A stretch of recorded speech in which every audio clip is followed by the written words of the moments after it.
Kalau calon gubernur Sumatera Selatan nomor urut 1 Herman Deru menggelar panen raya bersama petani di Kecamatan Tungkal Ilir, Banyuasin.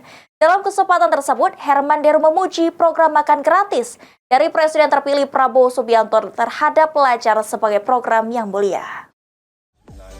Silaturahmi dan syukuran panen raya Desa Bentayan, Kecamatan Tungkal Ilir.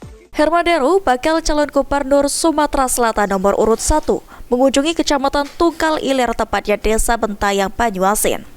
Dalam kedatangannya, HD menyempatkan panen raya dengan petani serta bertemu dengan ratusan warga. Di hadapan warga dari kalangan petani, HD memuji program makan gratis yang dicanangkan oleh Presiden Republik Indonesia terpilih Prabowo Subianto yang merupakan program mulia untuk mencukupi gizi para pelajar. Atas hal tersebut, HD berjanji akan mengupayakan beras dari petani di Banyuasin akan semakin maju dan dikenal dan melancarkan program Presiden Republik Indonesia terpilih Prabowo Subianto. Satu yang kita harapkan adalah beras-beras dari Sumsel dan kita upayakan juga beras-beras dari Banyuasin. Para petani pun berjanji untuk memenangkan pasangan HDCU sebagai gubernur dan wakil gubernur Sumsel terpilih di periode berikutnya. Tim Liputan PAL TV.